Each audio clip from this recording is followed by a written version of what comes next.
ಬಂಧುಗಳೇ, ಸಪ್ರೇಂ ಜೈ ಭೀಮ್, ನಮೋ ಬುದ್ಧಾಯ. ಇಲ್ಲಿ ಗುಲ್ಬರ್ಗಾದ ಕೆಲ ಪೊಲೀಸ್ ಠಾಣೆಗಳಲ್ಲಿ ಕಾನೂನು ಮೀರಿ ಕೆಲಸ ಮಾಡುವಂಥ ಪಾಪದ ಕೃತ್ಯ ನಡಲಿಕ್ಕತ್ತಿದ್ದು, ಅದಕ್ಕೆ ಸಂಬಂಧಪಟ್ಟಂಗೆ ಹೈಯರ್ ಅಥಾರಿಟಿ ಪೊಲೀಸ್ ಕಮಿಷನ್ ಆಗಿರ್ಬೋದು ಅಥವಾ ಬೇರೆ ಹೈಯರ್ ಆಫೀಸರ್ಸ್ಗೆ ಗಮನಕ್ಕೆ ತರುವಂಥ ಕೆಲಸ ನಮ್ಮಂತವ್ರು ಮಾಡ್ತಾ ಇದ್ದಿದ್ದೀವಿ. ಇಲ್ಲಿ ಮೊನ್ನೆ ಗುಲ್ಬರ್ಗಾ ಸ್ಟೇಷನ್ ಬಜಾರ್ ಏರಿಯಾದೊಳಗೆ ಒಂದು ಮೈನರ್ ಹುಡುಗಿಗೆ ಒಬ್ಬ ಕಿಡ್ನಾಪ್ ಮಾಡ್ಕೊಂಡು ಹೋಗಿ 10-11 ದಿನ ಆದ ನಂತರ ತಂದು ಬಿಟ್ಟ ನಂತರ ಅದು ಪೊಲೀಸರು ಮ್ಯಾಂಡೇಟ್ರಿ ಇಮಿಡಿಯೇಟ್ ಆಗಿ ಹುಡುಗಿನೇನಪ್ಪ ಅಂದ್ರೆ ಆ ವಿಕ್ಟಿಮ್ ಗರ್ಲ್ಗೆ ವೈದ್ಯಕೀಯ ತಪಾಸಣೆ ಮಾಡಿಸ್ಬೇಕಂತೇಳಿ. ವೈದ್ಯಕೀಯ ತಪಾಸಣೆ ಮಾಡಿಸೋದಿಲ್ಲ. ಇದು ಹೋದವಾದ ಮಾತು ಹೇಳ್ತಾ ಇದ್ದೆ ನಾನು. ಆ ಹುಡುಗಿ ತಂದೆ ತಾಯಿ ಕರೆಸ್ತಾರ, ನಿಮ್ಮ ಮಗಳಿಗೆ ತಗೊಂಡು ಹೋಗ್ರಿ ಅಂತೇಳಿ. ಆ ನಂತರ ತಂದೆ ತಾಯಿ ಮೆಡಿಕಲ್ ಮಾಡಿಸ್ರಂತಾರ. ಮೆಡಿಕಲ್ ಮಾಡಿಸೋದಿಲ್ಲ. ಹುಡುಗಿ ತಂದೆ ತಾಯಿ ಜೊತೆಗೆ ಹೋಗೋದಕ್ಕೆ ಒಪ್ಪೋದಿಲ್ಲ. ರಿಮಾಂಡ್ ರೂಮ್ ಹಾಕ್ತಾರೆ. ಈ ಹುಡುಗಿ ರಿಮಾಂಡ್ ರೂಮ್ನಾಗ. ಇದಾದ ನಂತರ ಈ ಒಂದು ವಾರದ ಹಿಂದೆ ಅಂದರೆ 21 ತಾರೀಕು ಅಥವಾ 26 ತಾರೀಕು ಗುಲ್ಬರ್ಗಾ ಯೂನಿವರ್ಸಿಟಿ ಪೊಲೀಸ್ ಸ್ಟೇಷನ್ ಒಳಗೆ ಒಂದು ಮೈನರ್ ಹುಡುಗಿ ನಿರಂತರವಾಗಿ ಅತ್ಯಾಚಾರ ಮಾಡ್ತಾರಂತ ತಿಳ್ಕೊಂಡು ಆ ಹುಡುಗಿ ತಂದೆ ತಾಯಿ ನಮ್ಮ ಮಗಳು ಕಾಣಿಸ್ತಾ ಇಲ್ಲ, ಹುಡುಕಾಡ್ ಕೊಡಿ ಅಂತೇಳಿ ಯೂನಿವರ್ಸಿಟಿ ಪೊಲೀಸ್ ಸ್ಟೇಷನ್ ಕಂಪ್ಲೇಂಟ್ ಕೊಡ್ತಾರೆ, ಮಿಸ್ಸಿಂಗ್ ಕಂಪ್ಲೇಂಟ್. ಅಲ್ಲಿ ಪೊಲೀಸರು ನಿಮ್ಮ ಮಗಳು ಇಂತಿಲ್ಲದಾಳ, ಒಂದು ಕಾರ್ ಮಾಡ್ರಿ, ಕಾರಿಗೆ 4,500 ರೂಪಾಯಿ ಖರ್ಚಾಗ್ತದೆ, ತೊಗೊಂಡು ಬರ್ರಿ, ಹಿಡ್ಕೊಂಬರಮ್ಮ ಅಂತ ಹೇಳ್ತಾರೆ. ಇವ್ರು ಯಾಕಿರ್ಲಕ್ಕಂತೇಳಿ ಇವು ಗರೀಬ್ ಕೂಲಿ ಮಾಡೋ ಜನ ಬೇರೆಯವ್ರ ಮನೆ ಕೆಲಸ ಮಾಡ್ತಿರ್ತಾರೆ, ಅಪಾರ್ಟ್ಮೆಂಟ್ನಾಗ ಕೆಲಸ ಮಾಡೋರು. ಆಯಿತು ಇದು ಮಾಡಮ್ಮ ಅಂತೇಳಿ ಹುಡುಗಿಗೆ ಯೂನಿವರ್ಸಿಟಿ ಪೊಲೀಸ್ ಸ್ಟೇಷನ್ ತೊಗೊಂಬರ್ತಾರೆ. ತಂದ ನಂತರ ಆ ಹುಡುಗೊಂದು ಬೇರೆ ಜಾತಿ, ಹುಡುಗಿ ಒಂದು ಬೇರೆ ಜಾತಿ. ಅಲ್ಲಿ ಒಬ್ಬ ಲೇಡಿ PS ಇರ್ತಾರ. ಅವರು ಹುಡುಗಿ ಕರ್ಕೊಂಬಂದ ನಂತರ ರಾತ್ರಿ ನಿಮ್ಮ ಅಪ್ಪನ ಜೊತೆಗೆ ಹೋಗ್ಬಿಡಂತ ಅವರಪ್ಪ ಕರೆಸಿ ಕಳಿಸ್ತಾರೆ. ಇಲ್ಲ, ನಮ್ಮ ಮಗಳಿಗೆ ಅನ್ಯಾಯ ಆಗದ, ಅತ್ಯಾಚಾರ ಆಗುತ್ತದೆ, ಇದ್ರ ಬಗ್ಗೆ FIR ಆಗ್ಬೇಕಂತ ಹೇಳಿ. FIR ಆಲ್ರೆಡಿ ಮಿಸ್ಸಿಂಗ್ ಮಾಡಿದ್ರಿ, ಮಿಸ್ಸಿಂಗ್ ಕಂಪ್ಲೇಂಟ್ ಮಾಡಿದ್ರಿ, ಮಿಸ್ಸಿಂಗ್ ಕಂಪ್ಲೇಂಟ್ ನಿಮ್ಮ ಹುಡುಗಿ ಸಿಕ್ಕಿದಾಳ, ಈಗ ತಂದು ಕೊಟ್ಟಿದ್ದು ತೊಗೊಂಡು ಹೋಗ್ಬೇಕು ಅಷ್ಟೇ. ಇವನ್ ಜಾಸ್ತಿ ಮಾತಾಡೋಂಗಿಲ್ಲ. ಅವನ ಜೊತೆಗೆ ಮದುವೆ ಮಾಡಿಕೊಡ್ಬೇಕು ನನಗೆ, ಇದೆಲ್ಲ ಸಾಧ್ಯ ಅದ ನನಗೆ, ಆಟಕ್ಕೆ ಮಾಡ್ಕತ್ತಿದ್ದೇನು ಅಂಥೇಳಿ ಯೂನಿವರ್ಸಿಟಿ ಲೇಡಿ PSI ದಬಾಯಿಸಿ ಹುಡುಗಿ ಕೊಟ್ಟು ಕಳಿಸ್ತಾರೆ. ಆ ನಂತರ ಪೊಲೀಸ್ ಕಮಿಷನ್ ಕಂಪ್ಲೇಂಟ್ ಕೊಡ್ತಾರೆ, ಈ ಥರ ಆಯ್ತು ಅಂದ್ರೆ ಇದ್ರ ಜೊತೆಗೆ ಆದ ನಂತರ ಪೊಲೀಸ್ ಕಮಿಷನ್ ಕಂಪ್ಲೇಂಟ್ ಕೊಟ್ಟ ನಂತರ ಹುಡುಗಿನ ಎನ್ಕ್ವೈರಿ ಮಾಡ್ಬೇಕಂತ ಪೊಲೀಸ್ ಸ್ಟೇಷನ್ ಕರೆಸ್ತಾರೆ ಯೂನಿವರ್ಸಿಟಿಗೆ. ಆ ಲೇಡಿ PSI ಯೂನಿಫಾರ್ಮ್ ಮ್ಯಾಗ ಹುಡುಗಿ ಇಂಟ್ರಾಗೇಷನ್ ಮಾಡ್ತಾವಂತ. ಇದು ಕಾಮನ್ ಸೆನ್ಸ್ ಕೂಡ ಇಲ್ಲಿ ಪೊಲೀಸರಿಗೆ ಸತ್ತು ಹೋಗೋದು. ಡ್ರೆಸ್ ಮ್ಯಾಗ ಅದು ನಮ್ಗೆ ಗೊತ್ತಾಗ್ತದ, ನಾವು ಬರ್ತೀವಿ ಅಂತ ಗೊತ್ತಾದಂತ ಆ ಲೇಡಿ PSI ಡ್ರೆಸ್ ಮ್ಯಾಗ ಮನೆಗೆ ಓಡೋಗಿ ಸೀರೆ ಉಟ್ಕೊಂಡ್ಬಂದು ಇದು ಮಾಡ್ತಾರೆ. ಅಷ್ಟ ತನಕ ಪೊಲೀಸ್ ಕಂಪ್ಲೇಂಟ್ ಕೊಟ್ಟಿದ್ದಿತ್ತು ಇವ್ರ ಮ್ಯಾಗ. ಬಹಳ ಪ್ರಯತ್ನ ಪಟ್ಟ ನಂತರ ಪೋಕ್ಸೋದ ಕೇಸ್ ರಿಜಿಸ್ಟರ್ ಆಗ್ತದ. ಅದಕ್ಕೆ ಅಲ್ಲಿ PSIಗೆ 30,000 ರೂಪಾಯಿ ಕೊಟ್ಟಿದ್ದಾರೆ ಅಂತೇಳಿ ನಮಗೆ ಸುದ್ದಿ ಅದ. ಆ PSI ಕೇಸ್ ರಿಜಿಸ್ಟರ್ ಮಾಡ್ಕೋಬೇಡ, ಆರೋಪಿನ ಅರೆಸ್ಟ್ ಮಾಡಬೇಡ, ಹೆಂಗಾರ ಮ್ಯಾನೇಜ್ ಮಾಡಿ ಆ ಪೋರ್ ಇದಲ್ಲ ಅದಕ್ಕೆ ಅವ್ರ ಅಪ್ಪನ ಸಂಗಡ ಕಳಿಸು ಅಂತೇಳಿ ಗ್ರಾಮೀಣ ACP ಅವರು ಆ PSI ಮ್ಯಾಗ ದಬಾ ಹಾಕಿದ್ರು ಅಂತೇಳಿ ಒಂದು ಸುದ್ದಿ. ಅದ್ರ ಜೊತೆಗೆ ಗ್ರಾಮೀಣ ACPಗೆ 3 ಲಕ್ಷ ರೂಪಾಯಿ ದುಡ್ಡು ಕೊಟ್ಟಿದ್ರು ಅಂತೇಳಿ.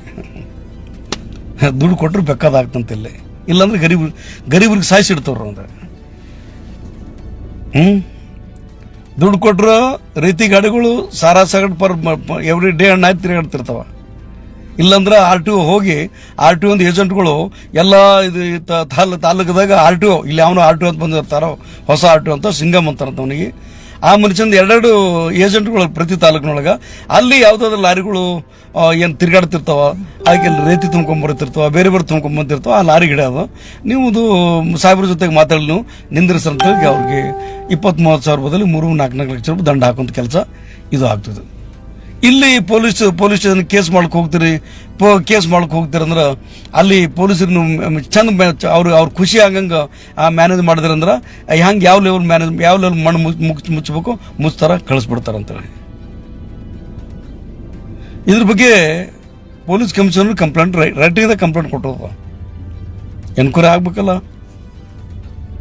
ಗರೀಬ್ರಂತ ಎನ್ಕ್ವೈರಿ ಮಾಡೋದಿಲ್ಲ, ಬಡವರು ಯಾರಿದ್ರು ಅಂತ ಎನ್ಕ್ವೈರಿ ಮಾಡೋದಿಲ್ಲ. ಅಥವಾ ರೇಪು ಕಿಡ್ನಾಪ್ ಅಂತ ಶ್ರೀಮಂತರ ಮಕ್ಕಳು, MLAಗಳ ಮಕ್ಕಳು, ಮಂತ್ರಿಗಳ ಮಕ್ಕಳು ರೇಪ್ ಆದ್ರೆ ರೇಪು, ಕಿಡ್ನಾಪ್ ಆದ್ರೆ ಕಿಡ್ನಾಪ. ಆಗದಾಗದಲ್ಲಿ ಬಿಟ್ಬಿಡು ಏನ್ ಮಾಡ್ತದೆ ಅದಾಗ ಏನದ ಏನ್ ಕೇಸ್ ಮಾಡಿ ಏನ್ ಮಾಡ್ತೀರಿ, ಮದುವೆ ಮಾಡ್ಕೋಬೇಕಂತದೆ ಅಂತ ಹೇಳಿ ಮಾತಾಡ್ತಾರೆ ಪೊಲೀಸರು. ಅಂದ್ರ ಒಬ್ಬ ಜವಾಬ್ದಾರ PSI ಎಂಥದ್ದು ಪರಿಸ್ಥಿತಿ ರೀ ಗುಲ್ಬರ್ಗದೊಳಗ. ಕೇಸ್ ರಿಜಿಸ್ಟರ್ ಆಗ್ಯದ, FIR ಆಗುದದ ಪೋಕ್ಸೋದಾಗ. ಅಲ್ಲಿ ನಾವು ಪೊಲೀಸ್ ಕಮಿಷನರ್ ಕಂಪ್ಲೇಂಟ್ ಕೊಟ್ಟ ನಂತರ ಅವರು ಆ ಯೂನಿವರ್ಸಿಟಿಯಿಂದ ನಾರ್ತ್ ACP ಟ್ರಾನ್ಸ್ಫರ್ ಮಾಡ್ತಾರೆ ಕೇಸ್, ನೀವು ಎನ್ಕ್ವೈರಿ ಮಾಡ್ಬೇಕಂತೇಳಿ. ಆ ನಾರ್ತ್ ACP ಅವರು ಯೂನಿವರ್ಸಿಟಿ ಪೊಲೀಸರಿಗೆ ನನಗೆ ಗೊತ್ತಿಲ್ಲ ಆರೋಪಿ ತಂದು ಕೊಟ್ಟರು ಸರಿದ, ಇಲ್ಲಾಂದ್ರೆ ನಾ ಸುಮ್ ಕುಂದ್ರಲ್ಲ ಅಂತ ಹೇಳಿದ ನಂತರ ಅಲ್ಲಿದೆಲ್ಲ ಜನಗಳು ಓಡಾಡಲು ಶುರು ಮಾಡ್ತಿರ್ತಾರೆ. ಯಾವ ಲೆವೆಲ್ ಮ್ಯಾನೇಜ್ ಮಾಡಬೇಕು, MLA ಹೇಳ್ಬೇಕು, ಪೊಲೀಸ್ ಹೈಯರ್ ಅಥಾರಿಟಿ ಹೇಳ್ಬೇಕು, ಬೇರೆ ಬೇರೆ ಲೀಡರ್ಗಳು ಹೇಳ್ಬೇಕು, ಗುಂಡಗಳು ಹೇಳ್ಬೇಕು, ಯಾರ ಮುಖಾಂತರ ಪ್ಯಾಚಿಫೈ ಮಾಡ್ಬೇಕು, ಹುಡುಗಿ ಮುಖಾಂತರ ಹೇಳ್ಬೇಕು, ಇದು ನಾವು ತಿರುಗಾಡೋದು ನಮಗೆ ಹೇಳ್ಬೇಕು. ಇದು ಅವ್ರು ಏನು ಮಾಡ್ಬೇಕು ತಮ್ಮ ಲೆವೆಲ್ ಮಾಡ್ತಾರ. MLA ಮುಖಾಂತರ ಫೋನ್ ಮಾಡಿಸ್ತಾರ, ಮುಚ್ಚ ಹಾಕ್ಬೇಕು ಟ್ರೈ ಮಾಡ್ತಿರ್ತಾರ, ದುಡ್ಡು ತೊಗೊಂಡು ಕ್ಲೋಸ್ ಮಾಡಿ ಅಂತ ಹೇಳ್ತಿರ್ತಾರ. ಇವೆಲ್ಲ ಆಗ್ತಿರ್ತಾವ. ಆ ACP ನಾರ್ತ್ನವ್ರ ಮ್ಯಾಗ ಜಾಸ್ತಿ ದಬಾವ್ ಬಂತು ಅನ್ಸುತ್ತೆ, ಅಲ್ಲಿಂದ ಟ್ರಾನ್ಸ್ಫರ್ ಆಗ್ತದ DCRE district civil right enforcement department ಅಲ್ಲಿ ಬರ್ತದೆ. ಈಗ ಅಲ್ಲಿ DCRE ಬಂದು ಮತ್ತೆ 3-4 ದಿನ ಆಯ್ತು. ಅಲ್ಲಿ ಇಲ್ಲೊಂದು 3-4 ದಿನ, ಆ ನಾರ್ತ್ ಒಂದು 3-4 ದಿನ, ಅಲ್ಲಿ ಯೂನಿವರ್ಸಿಟಿ ಪೊಲೀಸ್ 3-4 ದಿನ, 10-15 ದಿನ ಅಲ್ಕತ್ತದ FIR ಆಗಿ, ಕೇಸ್ ರಿಜಿಸ್ಟರ್ ಆಗಿ, ಆರೋಪಿ ಬಿಂದಾಸನಾಗಿ ತಿರುಗಾಡ್ಕತ್ತದು. ಆರೋಪಿ ಬಂಧು ಬಳಗದವರು, ಆರೋಪಿಯ ಸಂಬಂಧಿಕರು, ಆರೋಪಿಗೆ ಸಂಬಂಧಪಟ್ಟ ಲೀಡರ್ಗಳು, ಅವ್ರ ಜಾತಿಗೆ ಸಂಬಂಧಪಟ್ಟಂತ ಎಲ್ಲ ಪ್ರಭಾವಿಗಳು ಆರಾಮಾಗಿ ಏನಪ್ಪ ಅಂದ್ರೆ ಮ್ಯಾನೇಜ್ ಮಾಡ್ಕೊತ ತಿರುಗಾಡ್ಕತ್ತಾರ. ಈ ನಮ್ಮ ಪೊಲೀಸರು ಕೂಡ ಆರೋಪಿಗಳ ಪರವಾಗಿ ಏನಪ್ಪ ಅಂದ್ರೆ ಈ ಹೆಂಗಾದ್ರೂ ಮಾಡಿದ್ವು ಕೇಸ್ ಆರೋಪಿಗೆ ಅರೆಸ್ಟ್ ಮಾಡಿಸ್ಬಾರಂತ ತಿರುಗಾಡ್ಕತ್ತದ. ಇದು ಈ ಥರ ಗುಲ್ಬರ್ಗ ನಡೆದದ. ಇದು ಯಾರಿಗೆ ಹೇಳ್ಬೇಕಂತ ಹೇಳಕ್ಕೆ, ಹಿಂದೂ ಹುಡುಗಿ ಕಿಡ್ನಾಪ್ ಅಂಡ್ ರೇಪ್ ಆಗೋದು ಹಿಂದೂ ಹುಡುಗಿ. ಅವ ಯಾವನೋ ಇಲ್ಲೊಬ್ಬ ಸ್ವಾಮಿ ಅದಾನ ಗುಲ್ಬರ್ಗ, ಫೇಮಸ್ ಸ್ವಾಮಿ ಅನ್ನೋ, ಅವ ರಾಮ್ ಅನ್ಕೋ ತಿರುಗಾಡ್ತಿರ್ತಾನೋ. ನನಗನ್ಸೋ ಮಟ್ಟಿಗೆ ಈಗೇನು ಅಯೋಧ್ಯೆಯೊಳಗೆ ರಾಮ ಮಂದಿರದಾಗ ಚಂದ ಚೂರಿ ಆಗಂತಲ್ಲ, ಅದ್ರ ಎನ್ಕ್ವೈರಿ ಹೋಗಿರ್ಬೋದು. ಇಲ್ಲೊಬ್ಬ ಭಾಳ ದೊಡ್ಡ ಬೆಂಕಿ ಸ್ವಾಮಿ ಅಂತೇಳಿ ಫೇಮಸ್ ಸ್ವಾಮಿ ಅನ್ನೋ ದೊಡ್ಡ ಮಾತಾಡಿರ್ತಾನವ. ಆ್ಯಂಡ್ ಹನುಮಾನ್ ಚಾಲಿಸ ಅವನು ಭಾಳ ಭಾಳ ಭಾಳ ಸಮಾಧಾನ ಅವನಿಗೆ. ಹನುಮಂತ ಚಾಲಿಸ ಅಂದ್ರೆ ಹನುಮಂತ ಎಳ್ಸಂಗಿ ಅಂದ್ರೆ ಅವನಿಗೆ ಅಷ್ಟೊಂದು ಪ್ರೀತಿ. ಅವನಿಗೆ ಪ್ರತಿಯೊಂದು ಇದ್ರಾಗೂ ಕೂಡ ಆ ಹನುಮಂತ ಎಳ್ಸಂಗಿ ಇದು ಮಾಡ್ತಾರೆ ಪೊಲೀಸರು, ಹನುಮಂತ ಚಾಲಿಸಂಗಿ ಇದು ಮಾಡ್ತಾರೆ ಅಂತ ಹೇಳೋಂತ ಚಾಮಿ ಚಂಬು ಚಾಮಿ ಅವನಿಗೆ ಇದೆಲ್ಲ ಕಾಣಿಸಲ್ಲ. ಅವನಿಗೆ ಹಿಂದೂ ಹುಡುಗಿಗೆ ಕಿಡ್ನಾಪ್ ಆಯ್ತು, ಹಿಂದೂ ಹುಡುಗಿಗೆ ಕಿಡ್ನಾಪ್ ಮಾಡಿ ರೇಪ್ ಮಾಡ್ತಾರೆ, ಹಿಂದೂ ಹುಡುಗಿ ರೇಪ್ ಮಾಡಂತ ರೇಪಿಸ್ಟ್ಗಳೇನಪ್ಪ ಅಂದ್ರೆ ಎಲ್ಲ ಉಳಿಸಲು ಕೋಶಿಸ್ ಮಾಡ್ಕತ್ತಾರಂತ ಆ ಚಾಮಿಗೆ ಗೊತ್ತಾಗಲ್ಲದಲ್ಲ. ಹಿಂದೂ ಹುಲಿಗಳಿಗೆ ಇದು ಗುಲ್ಬರ್ಗ ನಡೆದದ. ಇಲ್ಲಿ ಯಾರಿಗೆ ಹೇಳಬೇಕು, ಪೊಲೀಸ್ ಕಮಿಷನರ್ ಕಂಪ್ಲೇಂಟ್ ಕೊಟ್ಟದಂತನೂ ಕೂಡ ಈ ಎನ್ಕ್ವೈರಿ ಆಕ್ಷನ್ ಆಗಲ್ಲ ಅಂದ್ಮಾಗ ಮತ್ತೆ ಯಾರಿಗೆ ಹೇಳ್ತಿರದ್ರೊಳಗ? ಮಂತ್ರಿಗೆ ಹೇಳ್ತೀರಿ. ಮಂತ್ರಿಗಳು ಹೇಳ್ಬೇಕಾದ್ರೆ ಬೆಂಗಳೂರಿಗೆ ಹೋಗ್ಬೇಕಾಗ್ತದ. Priyank Kharge sir home minister ಅಲ್ಲ, ಮತ್ತು ಅವ್ರಿಗೆ ಹೇಳ್ಬೇಕಾದ್ರೆ ಬೆಂಗಳೂರಿಗೆ ಹೋಗ್ಬೇಕು. ಇಲ್ಲಾಂದ್ರೆ ಅವ್ರದ್ದು MLA ಸಾಹೇಬ್ರುಗಳು, ಅವ್ರದ್ದೇನು MLAಗಳು MLCಗಳು ಬೇರೆ MP ಸಾಹೇಬ್ರು ಇರ್ತಲ್ಲ, ಅವ್ರು ಹೋಗ್ಬೇಕಾಗಿತ್ತಂದ್ರೆ ನೀವು ಅವ್ರು ಕ್ಲೋಸ್ ಇರ್ಬೇಕಾಗ್ತದ. ಈಗ ಅವರು MLA ಗಳೇ ಓಡಾಡ್ಕತ್ತದ, ಹ್ಯಾಂಕರ್ ಮಾಡ್ರಿ ಎಳ್ಸಂಗೆ ನೋಡ್ರಪ್ಪ ಮುಗಿಸ್ಬಿಡ್ರಿ ಅಂತ ಹೇಳಿ ನ್ಯಾಯ ಸಿಗ್ತಂತೀರಿ. ಎಷ್ಟಾಗ್ಲಿಕ್ಕತ್ತದ ಅದ್ರೊಳಗೆ? ಅಲ್ಲಿ ನಮ್ಮ ಇದ್ರೊಳಗೆ ಆಳಂದ ತಾಲೂಕು ನಿಂಬರ್ಗ ಅಂತ ಬರ್ತದೆ, ಅಲ್ಲೊಂದು ಲೇಡಿ PS ಅದ, ಅಕ್ರಿ ಹೋಪ್ಲೆಸ್. ಹ್ಯಾಂಗೆ ಪೊಲೀಸ್ ಸೆಲೆಕ್ಷನ್ ಮಾಡೋರು ಗೊತ್ತಿಲ್ಲ ಅಲ್ಲಿ. ಎಲ್ಲಿ ಬೇಕಲ್ಲಿ ದಾರು ಮಾರ್ಲಿಕತ್ತಾರ, ಎಲ್ಲಿ ಬೇಕಲ್ಲಿ ಮಟ್ಕ ನಡೆದೋದವ. ಯಾರೋ ಕಂಪ್ಲೇಂಟ್ ಕೊಡ್ಲಿಕ್ಕೆ ಬಂದ್ರು ತಿಂಗಳಾಂಗಂಟ್ಲೆ ತಿರುಗಾಡ್ತಾರೆ ಅಲ್ಲಿ. ಕಂಪ್ಲೇಂಟ್ ಜಬರ್ದಸ್ತಿ ಕಂಪ್ಲೇಂಟ್ ಮಾಡ್ತಾರೆ, ಕೌಂಟರ್ ಕೇಸ್ ಮಾಡ್ತಾರೆ ಅಲ್ಲಿ. ಇರ್ಲಾರ್ದ್ರ ಹೆಸರು ಕಂಪ್ಲೇಂಟ್ ಸೇರ್ತಲ್ಲ, ದುಡ್ಡು ಕೊಟ್ರೆ ಬೇಕಾದ ಆಗ್ತಿರ್ತಾವಲ್ಲಿ. ಎಕ್ಸಾಂಪಲ್ ಹೇಳ್ಕತ್ತೀನಿ ನಿಮ್ಗೆ. ಇಲ್ಲಿ ಗುಲ್ಬರ್ಗ ಎಲ್ಲಿ ಬೇಕಲ್ಲ ಲಾರಿಗಳು ನಂಬರ್ ಇಲ್ಲ, ಲಾರಿಗಳು ಹೋಗ್ತಿರ್ತಾವ, ರೈತ ತುಂಬ್ಕೊಂಡು ಹೋಗ್ತಿರ್ತಾವ. ಅದು ಪಾಪ ಯಾವುದೋ ಮಂತ್ಲಿ ಮಾಮೂಲು ಕೊಳ್ಳಾರ ಲಾರಿಗಳು ಹಿಡಿದು ನಿಲ್ಲಿಸು ಲಕ್ಷಾಂತರ ರೂಪಾಯಿ ದಂಡ ಹಾಕ್ಲಿಕ್ಕತ್ತಾರ ಆಟೋಗಳು, ಪೊಲೀಸರು. ಇದು ಭಾಳ ತ್ರಾಸ ಆಗ್ತದ. ಇವು ಮತ್ತೆ ನಾವು ಮಾತಾಡ್ದ ತಕ್ಷಣ ಈ ಬೋಳಿ ಮಗ ನಮ್ಮ ವಿರುದ್ಧ ಮಾತಾಡ್ತಾನ, ನಮ್ಮ ಸಾಹೇಬ್ರ ವಿರುದ್ಧ ಮಾತಾಡ್ತಾನ, ಕಾಂಗ್ರೆಸ್ ವಿರುದ್ಧ ಮಾತಾಡ್ತಾನ. ಇದು ಯಾವ ಬೋಳಿ ಮಗ ನೋಡ್ತಾನ? ಎಲ್ಲ ಮಾತಾಡ್ತಿರಲ್ಲ, ಇದು ಯಾವ ಬೋಳಿ ಮಗ ನೋಡ್ತಿರ್ತಾರಲ್ಲಿ? ಗೊತ್ತಿದ್ರಲ್ಲ ಎಷ್ಟು ಜನ ಲೀಡರ್ಗಳು ಗೊತ್ತಾಗಲ್ಲ ನಿಮ್ಗೆಲ್ಲ ಏನು ನಡೆದ ಅಂತೇಳಿ. ಚಮಚಗಿರಿ ಮಾಡಕ್ ಬರ್ತಿರ್ತದ, ದೊಡ್ಡ ದೊಡ್ಡ ಮತ್ತೆ ಮಂತ್ರಿಗಳ ಕಿವಿಯಾಗ ಇಲ್ಲಿ ಸ್ವಲ್ಪ ಏನೋ ಒಳಗೆ ಬರ್ತಿರ್ತದಲ್ಲ, ಇಂಥವ್ರು ಮಾಡಕಲ್ಲಿ. ಅಕ್ಕಿ ದಂಧ ಮಾಡ್ಕತ್ತೀರಿ, ರೈತ ದಂಧ ಮಾಡ್ಕತ್ತೀರಿ, ಮಟ್ಕ ನಡೆಸಲ್ಕತ್ತೀರಿ. ಫುಡ್ ಅಂಡ್ ಸಿವಿಲ್ ಸಪ್ಲೈ ಇದ್ರೊಳಗೆ ಲೂಟಿ ಮಾಡ್ಕತ್ತೀರಿ. ಡೈರೆಕ್ಟ್ ಏನಪ್ಪ ಅಂದ್ರೆ ಫುಡ್ ಸ್ಟೇಟ್ ವೇರ್ ಹೌಸ್ ಹೋಗಿ ಲೂಟಿ ಲಾರಿಗಳ ಮುಖಾಂತರ ಅಕ್ಕಿ ತಗೊಂಡು ಹೊಲಕತ್ತೀರಿ. ಈ ಮಹಿಳಾ ಮತ್ತು ಮಕ್ಕಳ ಕಲ್ಯಾಣ ಮಕ್ಕಳು ಬರುವಂತ ಆಹಾರ ಪೂರ ಲೂಟಿ ಮಾಡ್ಕತ್ತೀರಿ. ಇದೆಲ್ಲ ಮಾಡಕ್ ಬರ್ತದ. ಈ ಹೆಣ್ಮಕ್ಳ ಮಗ ದಬ್ಬಾಳಿಕೆ, ದೌರ್ಜನ್ಯ, ಕಿಡ್ನಾಪ ಯಾವನು ಸ್ವಲ್ಪ ಮಾಡ್ಬೇಕಲ್ಲ ಅದ್ರೊಳಗೆ. ಯಾರು ಮಾಡ್ತಾರಲ್ಲ ಅದು ಈ ಥರದ ಅಂಥದ್ದೊಂದು ಇಲ್ಲಿ ಗುಲ್ಬರ್ಗ ನಡೆದದ. ಈ ನಂಬಲ್ಲಿದ್ದಂಥ ಇಲ್ಲಿ ಬೇರೆ ಬೇರೆ ಪಾರ್ಟಿ ಹೆಸರು ಹೇಳೋದು ಬೇಡ.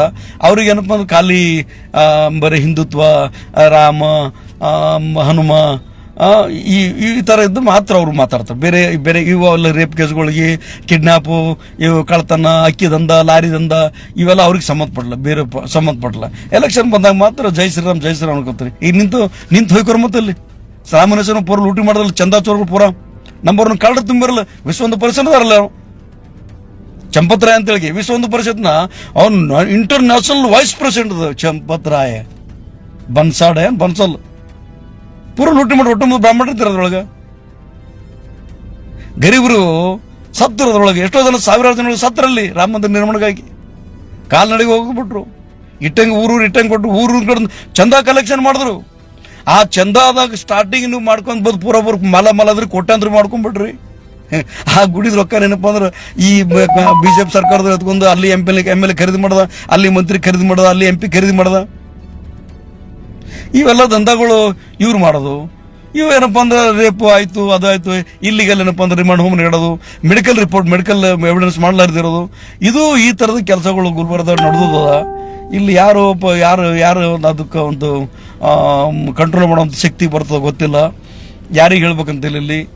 ಇಲ್ಲಿ ಅಲ್ಲಿ ನಮ್ಮ ಇಲ್ಲೇ ಗುಲ್ಬರ್ಗ ಸೇಡಮ್ದು ಶರಣ ಪ್ರಕಾಶ್ ಪಾಟೀಲ್ ಅಂತೇಳಿ ಅವ್ರು ಭಾಳ ದೊಡ್ಡ ಪ್ರಮಾಣದ ಅವ್ರ ಮಂತ್ರಿಗಳದಾರ. ಅವ್ರು ಇಂಥದ್ರ ಬಗ್ಗೆ ಮಾತಾಡಲ್ಲಿ. ಗುಲ್ಬರ್ಗ ಇಶ್ಯೂ ಬಗ್ಗೆ ಒಂದು ದಿನ ಮಾತಾಡಿದ್ರು ಅವರು. ಮತ್ತು ಎಲ್ಲ ರೇಪು ಹೆಣ್ಮಕ್ಳು ಅವ್ರು ಮಾತಾಡಲ್ಲ. ಅವ್ರು ಬರೇ ಮೆಡಿಕಲ್ಲು, ಅವು ಇವು engineering seat, medical seat, doctors ಅಲ್ಲಿ ಭಾಳ ಅಮೆರಿಕನ್ ಲೆವೆಲ್ ಅವ್ರದ್ದು ಇದ್ದದಲ್ಲಿ. ಬಟ್ ಇಲ್ಲಿ ನಮ್ಮ MP ಸಾಬ್ ಗುಲ್ಬರ್ಗದಾಗ MP ಅಂತೇಳಿ RK ರಾಧಾಕೃಷ್ಣ ಸಾಹೇಬ್ ಅಂತೇಳಿ MP ನಾವು ಮಾಡಿದ್ವಿ. ನಾವೆಲ್ಲ ಇಲ್ಲೆಲ್ಲ ತಿಮ್ಮಾಪುರ ಚೌಕ್ನಾಗ ಕುಣದೇವಿ, ಫೋಟೋ ಹಿಡ್ಕೊಂಡ್ವಿ, ಗುಲಾಲ್ ಹಾಕೊಂಡ್ವಿ, ಏನೋ ಆಚರಣೆ ಮಾಡಿದ್ವಿ.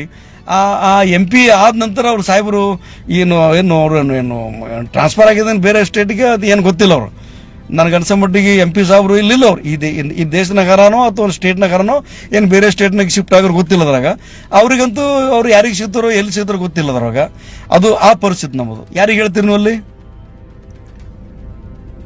ಯಾರಿಗೆ ಹೇಳ್ತೀರಿ?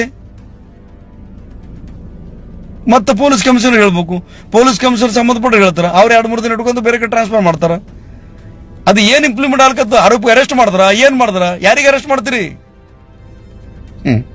ಸುಳ್ಳು ಯಾವನೋ ಕೇಸ್ ಮಾಡಿ ಯಾವನೋ ಇದು ಬೋಳಿ ಮಗ ಏನೋ ಮಾಡ್ಕೊಂಡ್ಬಿಟ್ನಂದ್ರೆ ದನ್ ಇದು ಮಾಡ್ಕೊಂಡ್ಬಿಡೋದು.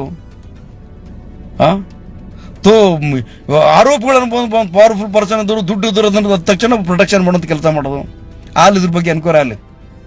ಕ್ರೈಮ್ ನಂಬರ್ 150/2026 ಯೂನಿವರ್ಸಿಟಿ PS ಆರೋಪಿ ಅವನು ವಂಶಿ ಅಂತ ಏನೋ ಹೆಸರು ಕಾಣಿಸ್ತಾ ಒಂದು ಅರೆಸ್ಟ್ ಮಾಡಿ ಇವತ್ತು ಅರೆಸ್ಟ್ ಮಾಡಲಿಲ್ಲ ಅಂದ್ರೆ ನಾವು ಈಗ ನಮ್ಮ ಪೂರಾ ಟೀಮ್ ದಲಿತ ಸೇನೆ ಟೀಮ್ ಎಷ್ಟು ಜನ ನೋಡ್ಲಿಕ್ಕತ್ತಿದ್ರಿ ಇಲ್ಲಿ ಗುಲ್ಬರ್ಗಾ ಡಿಸ್ಟಿಕ್ ಆ್ಯಂಡ್ ಯಾದಗಿರಿ, ನಮ್ಮ ಬೀದರು, ರಾಯಚೂರು, ಬಿಜಾಪುರ, ಇವೆಲ್ಲ ಸುತ್ತಮುತ್ತ ಜಿಲ್ಲೆಗಳು. ಈಗ ನಮ್ಮ ಗುಲ್ಬರ್ಗ ಜಿಲ್ಲಾ ಅಧ್ಯಕ್ಷ ಮಂಜುನಾಥ್ ಬಂಡಾವರ ಸಂಘಟ ಮಾತಾಡ್ಕೊಂಡು ಸಿಟಿ ಕಮಿಟಿ ಎಲ್ಲ ಲೀಡರ್ ಜೊತೆ ಮಾತಾಡ್ಕೊಂಡು ಒಂದು ಧರಣಿ ಸತ್ಯಾಗ್ರಹ ಈ ಪೊಲೀಸರ ಈ ವೈಫಲ್ಯದ ಬಗ್ಗೆ, ಆವಾಗ ಅಧಿಕಾರ ದುರುಪಯೋಗದ ಬಗ್ಗೆ, ಈ ಥರದ ಪ್ರಕರಣಗಳು ದುಡ್ಡು ತೊಂದರೆ ಮಾಡ್ಕೊತಾರಲ್ಲ, ಇದು ಎನ್ಕ್ವೈರಿ ಆಗ್ಬೇಕಂತ ಹೇಳಿ, ಎನ್ಕ್ವೈರಿ ಆಗಲಿ. ಪಾಪದ ಹೆಸರು ಮ್ಯಾಗ, ರೇಪ್ ಕೇಸ್ಗಳ ಹೆಸರು ಮ್ಯಾಗ ಏನು ಮಾಡ್ಕೊತಾರಲ್ಲ ದಂಧ, ಇದ್ರ ಎನ್ಕ್ವೈರಿಗಾಗಿ ನಾವೇನಪ್ಪ ಅಂದ್ರೆ ನಾವು ಸ್ಟ್ರೈಕ್ ಇವತ್ತು ಎಲ್ಲ ಜಿಲ್ಲಾ ನಾಯಕರ ಜೊತೆ ಚರ್ಚೆ ಮಾಡಿ ಒಂದು ಧರಣಿ ಸತ್ಯಾಗ್ರಹ ಅಥವಾ ಬೃಹತ್ ಪ್ರತಿಭಟನೆ ಮೆರವಣಿಗೆ ಮಾಡುವಂಥ ಕೆಲಸ ಈ ಒಂದು ವಾರನೊಳಗೆ ಡಿಕ್ಲೇರ್ ಮಾಡ್ತೀವಿ. ಇವತ್ತು ಸಂಜೆ ತನಕ ಆ ಕ್ರೈಮ್ ನಂಬರ್ 150 ಆರೋಪಿ ಅರೆಸ್ಟ್ ಆಗಲಿಲ್ಲ ಅಂದ್ರೆ ಈ ನಾಳಿಂದ ನಾವೇನಪ್ಪ ಅಂದ್ರೆ ಶುಕ್ರವಾರ ತನಕ ಗುಲ್ಬರ್ಗಾ ಪೊಲೀಸರು ವೈಫಲ್ಯ ಖಂಡಿಸಿ ನಾವು ಭಾಳ ದೊಡ್ಡ ಪ್ರಮಾಣದ ಪ್ರತಿಭಟನಾ ಧರಣಿ ಸತ್ಯಾಗ್ರಹ ಮಾಡ್ತೀವಿ ಅಂತೇಳಿ ಈ ಮೂಲಕ ನಾನು ಸರ್ಕಾರಕ್ಕೆ ಎಚ್ಚರಿಕೆ ಕೊಡುವಂಥ ಕೆಲಸ ಮಾಡ್ಲಿಕ್ಕತ್ತಿದ್ದೀನಿ. ಜೈ ಭೀಮ್, ನಮೋ ಬುದ್ಧಾಯ.